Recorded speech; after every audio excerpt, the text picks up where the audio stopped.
حضرات محترم، حاضرین محترم اور سامعین محترم، جو حضرات میری آواز کو گاڑیوں میں گھروں میں سماعت فرما رہے ہیں، ان سے گزارش ہے کہ خطیب پاکستان مسجد میں تشریف لا چکے ہیں، ان کا خطاب شروع ہو رہا ہے۔ اب میں ان سے گزارش کروں گا کہ سبھی حضرات فوری طور پر وہ مسجد میں تشریف لائیں۔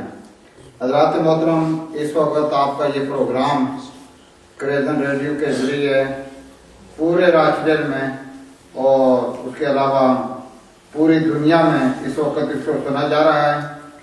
کئی مرتبہ امریکہ سے اور پاکستان سے، کئی دوسرے ممالک سے فون آئے کہ ہم آپ کے پروگرام کو سن رہے ہیں، اور آج انشاءاللہ تعالی آپ کے یہ محفل پاک، یہ خطیب پاکستان، خطیب اسلام، مفتی اسلام حضرت علامہ مفتی محمد اقبال صاحب قبلہ کا برطانیہ کے یورپ کا یہ پہلی اسپیچ، پہلی تقریر، پہلا خطاب ہے آج، اور انشاءاللہ تعالی تاریخی خطاب ہوگا۔ ویسے تو ہر تقریر حضرت کی ایک تاریخی ہوتی ہے، لیکن انشاءاللہ آج کا خطاب ایک عظیم تاریخ ساز خطاب آپ سنیں گے۔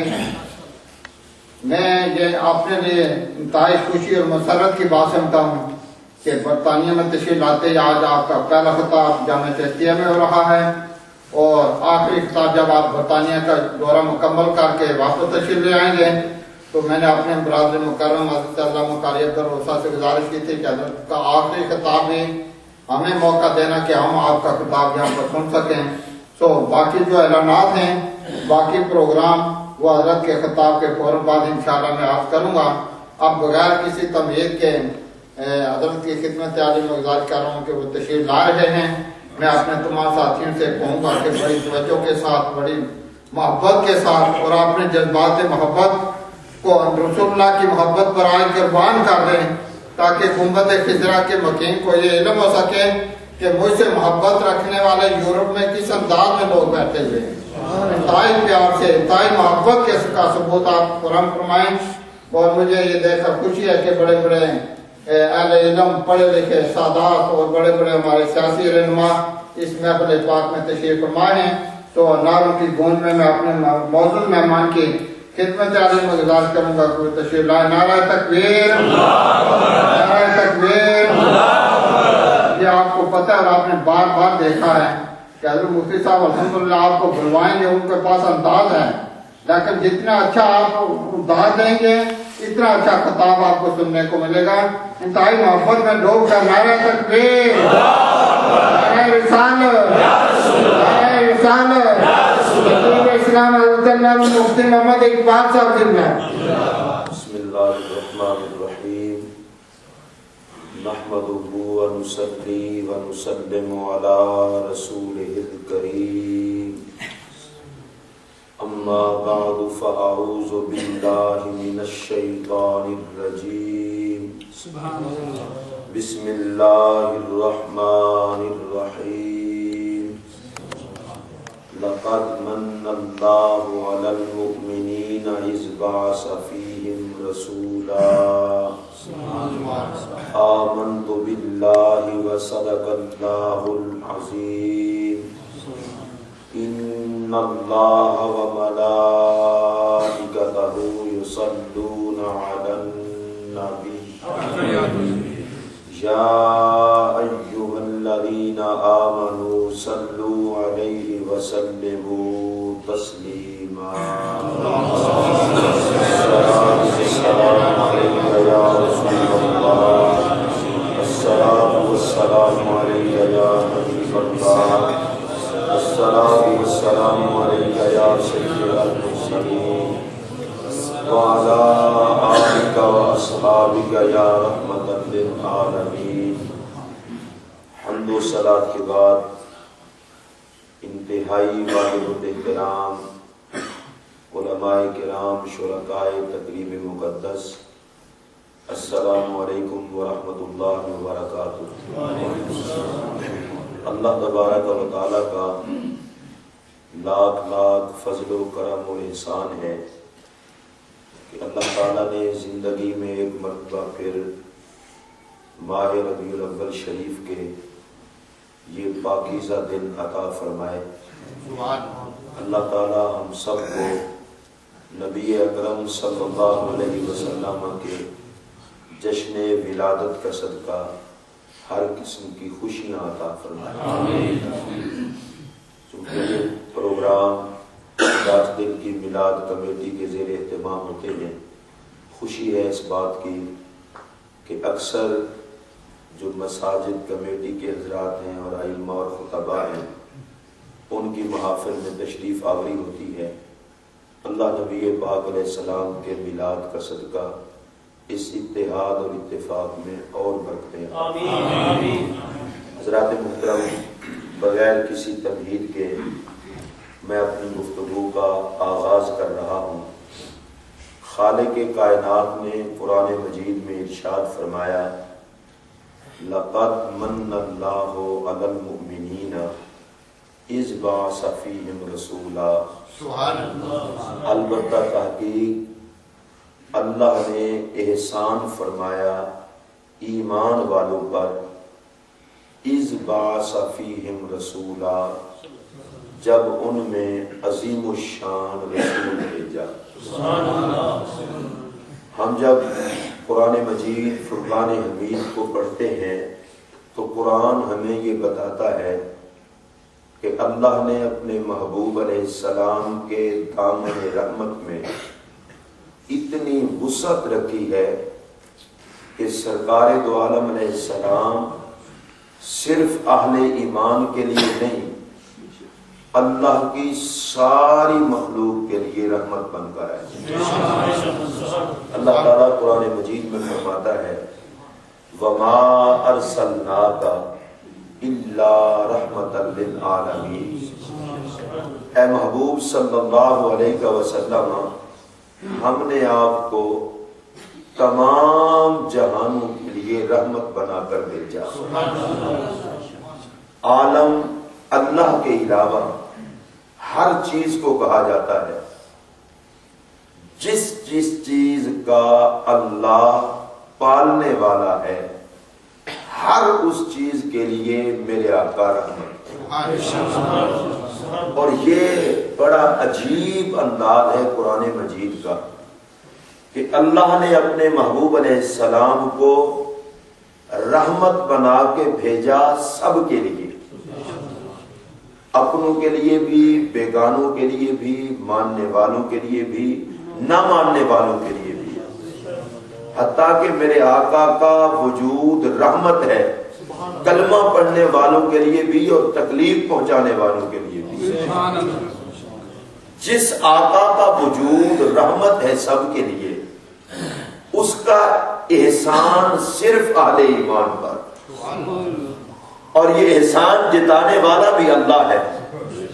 اللہ فرماتا ہے میں نے بھیجا سب کے لیے تھا، میرے محبوب کی رحمت سے کچھ فائدہ سب نے لیا، لیکن کامل فائدہ چونکہ ایمان والوں کو پہنچا، اور ایمان والوں نے ہی اپنے نبی کو فائدہ دینے والا مانا، اس لیے میں احسان بھی ان پر کر رہا ہوں.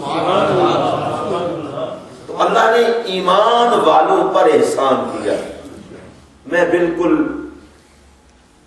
یہاں پر عرض کرنا چاہوں گا کہ کچھ دوست یہ مشورہ دیتے ہیں کہ ولادت پہلے ہوئی ہے، وصال بعد میں ہوا ہے، تو آپ وفات کا غم نہیں کرتے، ولادت کی خوشی کرتے ہیں. میں انہیں یہ کہنا چاہوں گا غم ہوتا ہے جب نعمت ختم ہو جائے، تو پھر غم اور غم کے بعد صبر. نعمت ملی تھی ختم ہو گئی. قرآن مجید کہتا ہے جب کوئی مصیبت پہنچے تو انا للہ و انا الیہ راجعون کہو، دکھ اور اس کے بعد صبر، واویلا نہیں کرنا. اور اگر نعمت ملے تو اللہ فرماتا ہے قل بفضل اللہ وبرحمتہ فبذلک فلیفرحوا. مجھ سے پہلے وہ آیت پڑھ رہے تھے. فلیفرحوا پتہ ہے کس خوشی کو کہتے ہیں؟ اس خوشی کو نہیں کہتے کہ تھوڑا سا مسکرا کے آپ ایک طرف ہو کے بیٹھ جائیں. عربی میں فرح اس خوشی کو کہتے ہیں کہ جس نعمت کے ملنے پر بندہ پھولا نہ سمائے، اس کے انداز بتائیں کہ اسے کوئی خوشی ملی ہے. کوئی کوئی نعمت ملی ہے، اللہ فرماتا ہے کہ نعمت ملے تو خوشی مناؤ، تمہیں دیکھ کر لوگ کہیں کہ یہ جشن منا رہے ہیں، اور اگر کوئی نعمت ختم ہو جائے تو پھر صبر کرو۔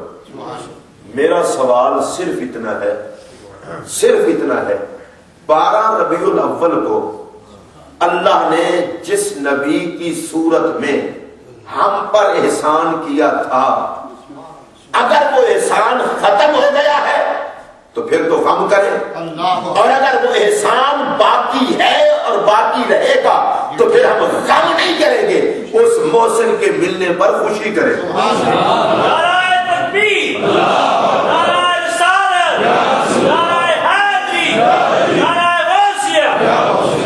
یہ مغالطہ ہے، یہ غلط فہمی ہے کہ تم وفات کا غم کرو۔ غم تب کیا جاتا ہے جب نعمت ختم ہو جائے۔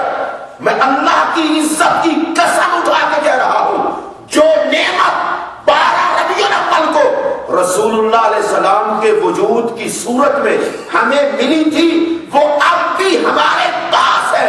ہم غم نہیں کرتے، اس کے ملنے پر خوشی کرتے ہیں۔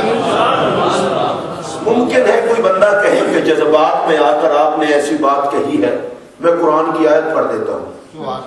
یا اللہ، جو نعمت تو نے حضور کی صورت میں ہم پہ کی تھی وہ لے لی ہے یا ہمارے پاس ہے؟ اگر وہ نعمت ہمارے پاس ہے تو ہم خوشی کریں، اور اگر لے لی ہے تو ہم غم کریں۔ میری طرف دھیان رہے، اللہ قرآن میں فرماتا ہے النبی اولا بالمؤمنین من انفسہم، نبی علیہ السلام ایمان والوں کی جانوں سے بھی زیادہ قریب ہے۔ پھر میری طرف دھیان رہے، اللہ نے نبی علیہ السلام کو بھیجا تو احسان کن پر کیا؟ ایمان والوں پر۔ سارے بولے کن پر احسان کیا؟ الحمدللہ ہم اہل ایمان ہیں، ایمان والوں پر احسان کیا۔ یا اللہ، اب وہ جو احسان تو نے کلمہ پڑھنے والوں پر کیا تھا، وہ احسان نعمت تو نے واپس لے لی یا اب ان کے پاس ہے؟ اللہ فرماتا ہے النبی اولا بالمؤمنین من انفسہم، نبی ایمان والوں کی جانوں سے بھی زیادہ قریب ہیں۔ تو اس کا مطلب یہ ہوا کہ رب نے وہ نعمت واپس نہیں لی۔ جس جس کے سینے میں ایمان ہے اس کی جان اس کے اتنا قریب نہیں جتنا مدینے کا چاند قریب ہے۔ اور یہ بات ہم اپنی طرف سے نہیں کہہ رہے، اللہ کا قرآن کہہ رہا ہے النبی اولا بالمؤمنین من انفسہم، نبی علیہ السلام ایمان والوں کی جانوں سے بھی زیادہ قریب ہیں۔ الحمدللہ ہم سب کون ہیں؟ مومن۔ محبت سے کہہ دیں، میلاد کی خوشی کی محفل میں آپ آئے ہیں، ہم سب ہیں مومن۔ اور قرآن کہتا ہے کہ نبی علیہ السلام ایمان والوں کی جانوں سے بھی قریب۔ تو جو جان سے قریب ہے اس کو جو کہے وہ نعمت ختم ہو گئی ہے، کائنات میں اس جیسا مردہ بھی کوئی نہیں۔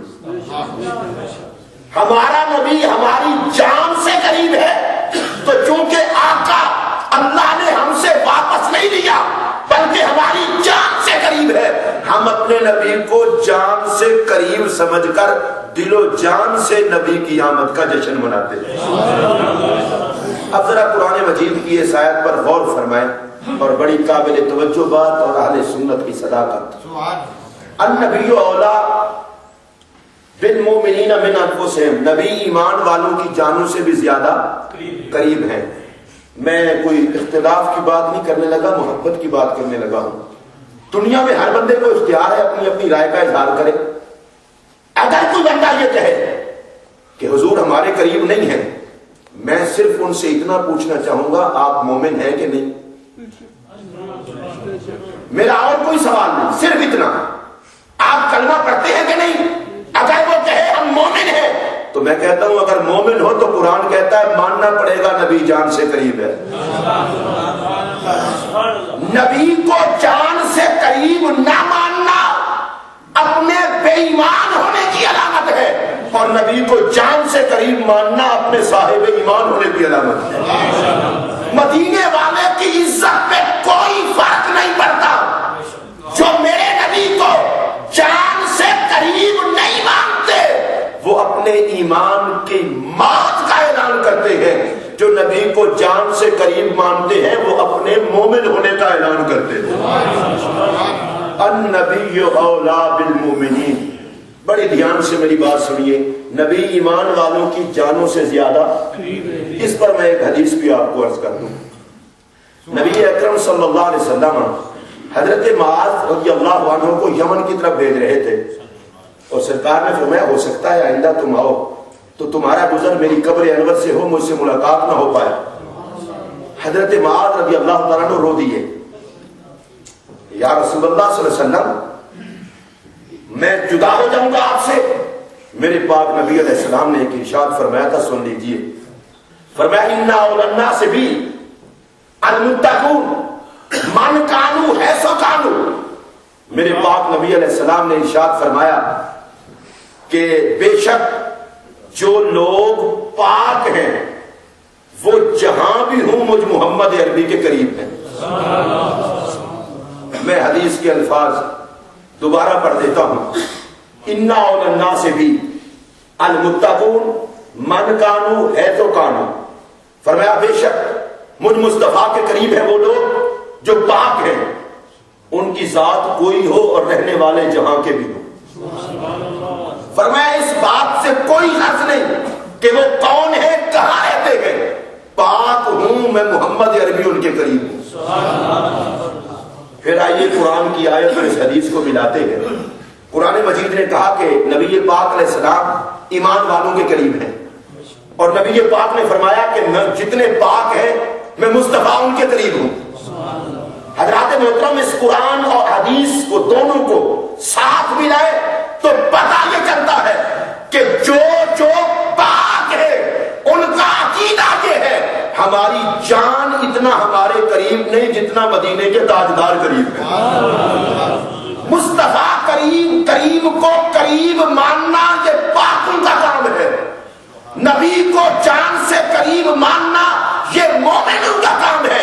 اللہ جن کو ایمان طہارت کی دولت عطا کرتا ہے وہ سر تو دے سکتا ہے لیکن مصطفیٰ کو اپنی ذات سے جدا نہیں کہہ سکتا۔ نبی پاک ہماری جان سے بھی زیادہ قریب ہے، اور قرآن پاک کی آیت کا اگلا جملہ وَأَزْوَاجُهُ أُمَّهَاتُهُمْ، آپ دھیان دیں گے تو پتہ چلے گا مومن وہ ہے جو نبی کو جان سے قریب مانے، اور جو جان سے قریب نہیں مانتا وہ کہتا پھر مومن نہیں ہے۔ اب دوسری بات، وَأَزْوَاجُهُ أُمَّهَاتُهُمْ، قرآن یہ کہتا ہے مومن وہ ہے جو نبی کی گھر والیوں کو اپنی ماں جانے۔ اگر کوئی اپنے آپ کو مومن کہے اور مصطفیٰ کریم کی گھر والیوں کو اپنی مائیں نہ سمجھے، وہ اپنی زبان میں مومن کہلائے تو کہلائے، قرآن اسے مومن نہیں مانتا۔ قرآن کہتا ہے مومن وہ ہے جو نبی کو جان سے قریب مانے اور مصطفیٰ کے عین کو اپنی ماں مانے۔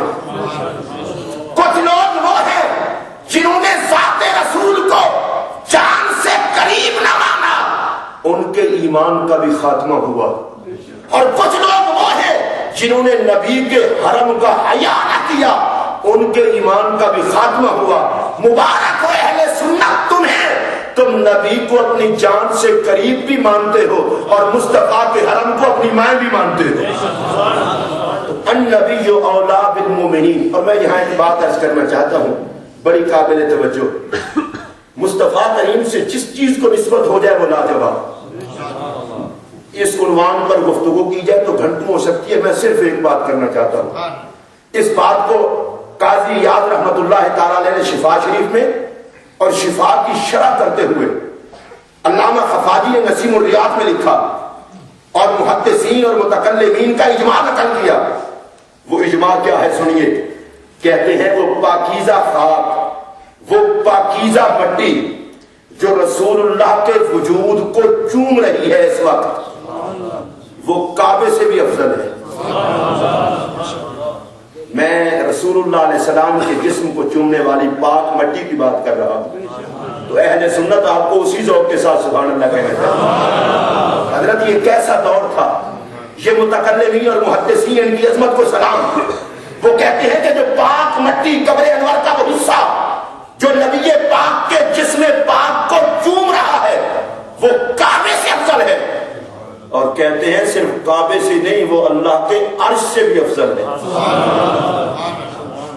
آج کل لوگ مشورے دیتے ہیں کہ حضور علیہ السلام کی شان بیان کرتے ہوئے ذرا محتاط رہنا، ذرا حدیں نہ کراس کر جانا، ستیہ ناس ہو اس تعصب کا جنہوں نے جس تعصب نے رسول اللہ کی عظمت کے بارے میں اتنا محتاط کر دیا کہ اب عظمت رسول کی بات کرتے ہوئے لوگ کانپتے ہیں، اور سلام المحدثین پر جو مصطفیٰ کے جسم کو چومنے والی مٹی کو عرش سے اونچا بتاتے ہیں، پتہ نہیں ان کی نگاہ میں محمد عربی کا مقام کیا ہوگا۔ کہا جو پاک مٹی نبی پاک کے جسم کو چوم رہی ہے وہ کعبے سے بھی افضل، وہ عرش سے بھی افضل۔ علامہ خفاجی نسیم الریاض میں اس پہ بات کرتے ہیں کہ یہ مٹی افضل کب سے بنی، اس مٹی کو یہ مقام کب سے ملا؟ کہا اس میں دو قول ہیں، ایک تو یہ ہے کہ جب سرکار یہاں آرام فرما ہوئے، کہتے ہیں نہیں، صحیح قول یہ ہے کہ جب سے اللہ نے یہ چاہا کہ میرا نبی یہاں آرام کرے گا، جب سے اللہ نے یہ چاہا کہ میرا نبی یہاں آرام کرے گا، اس وقت سے یہ پاک مٹی کعبے سے بھی افضل ہو گئی، عرش سے بھی افضل ہو گئی۔ میں یہاں ایک بات کرنا چاہتا ہوں اور بڑی توجہ سے سماعت فرمائیے۔ گنبد خضرا شریف پہ بندہ حاضر ہو اور سرکار کی ذات کی طرف منہ کر کے سلام عرض کر رہا ہو تو کچھ لوگ کہتے ہیں نہیں کعبہ ادھر ہے، کعبہ ادھر ہے۔ میں ان سے کہنا چاہتا ہوں مقام رسول سے بے خبر لوگوں، تمہیں کیا پتا یہ کعبہ تو اس مٹی کے برابر بھی نہیں جو وجود رسول کو چوم رہی ہے۔ جب وہ مٹی اس سے افضل ہے تو محمد عربی کا مقام کیا ہوگا، مصطفیٰ کریم علیہ السلام کا مقام کیا ہوگا؟ اس پر بڑی خوبصورت بات کی علامہ خفاجی نے۔ سماعت فرمائیے کہ یہ جو پاک مٹی رسول اللہ علیہ السلام کے جسم پاک کو چوم رہی ہے یہ کعبے سے افضل کیوں ہے، یہ عرش سے افضل کیوں ہے؟ وہ کہتے ہیں یہ کعبے اور عرش سے افضل اس لیے ہے کہ جو مٹی رسول اللہ کے وجود کو چوم رہی ہے، جس پیار سے رب اس پاک مٹی کو دیکھتا ہے اس پیار سے کعبے کو بھی نہیں دیکھتا۔ جس پیار سے رب اس پاک مٹی کو دیکھتا ہے اس پیار سے کعبے کو بھی نہیں دیکھتا، اور اس پیار سے اللہ عرش کو بھی نہیں دیکھتا۔ بڑی قابل توجہ بات، جو پاک مٹی وجود رسول کریم کو چوم رہی ہے، اللہ جس پیار سے اس پاک مٹی کو دیکھتا ہے اس پیار سے نہ کعبے کو دیکھتا ہے نہ عرش کو دیکھتا ہے۔ اب ذرا توجہ سے سماعت فرمائیے، جو پاک مٹی نبی کے جسم کو چومے، جس پیار سے رب اس پاک مٹی کو دیکھتا ہے اس پیار سے نہ کعبے کو دیکھتا ہے نہ عرش کو دیکھتا ہے، تو وہ رب جس نبی کے جسم کو چومنے والی مٹی کو اس پیار سے دیکھتا ہے اپنے نبی کو کس پیار سے دیکھتا ہوگا؟ اور جب وہ نبی اپنی امت کے لیے ہاتھ اٹھاتے ہوں گے تو رب کائنات اپنے محبوب کے اٹھے ہوئے ہاتھوں کو کس پیار سے دیکھتا ہوگا؟ مجھے صرف ابن جوزی کی بات یاد آئی، کہتے ہیں حشر کا دن ہوگا، نبی پاک علیہ السلام اللہ کی بارگاہ میں عرض کریں گے مولا ایک طرف میری امت ہے، گنہگار ہے، خطا کار ہے، اور دوسری طرف میں تیری بارگاہ میں درخواست کر رہا ہوں مولا حساب کا وقت آ گیا، اب انہیں نہ دیکھنا مجھے دیکھنا، مولا اب تو ان کا اعمال نامہ تلنے والا ہے، ان کا سب کچھ ظاہر ہونے والا ہے۔ اے مولا تو نے خود ہی تو فرمایا تھا لقد من اللہ علی المومنین، مجھے بھیج کر تو نے ان پر احسان کیا تھا، آج میں تیری بارگاہ میں درخواست کرتا ہوں انہیں رسوا نہ کرنا، میری نسبت سے عزت ادا کرنا۔ خالق کائنات فرمائے گا حبیب تیری نسبت سے عزت ضرور عطا کروں گا، ایک کام تو کر لے دوسرا کام میں کر دیتا ہوں۔ مولا میں کیا کروں؟ میرے پاک نبی کو حکم ہوگا جس ترازو پہ اعمال تلنے ہیں جا کے نیکیوں والے پلڑے کو ایک مرتبہ تو دیکھ لے، نیکیوں والے پلڑے کو تو ایک مرتبہ دیکھ لے حبیب، میں پھر ان کے اعمال نہیں دیکھوں گا، نگاہ یار دیکھوں گا۔ تو ایک دفعہ ترازو والے اس پلڑے کو دیکھ لے، تیرے دیکھنے کا صدقہ میں سب کا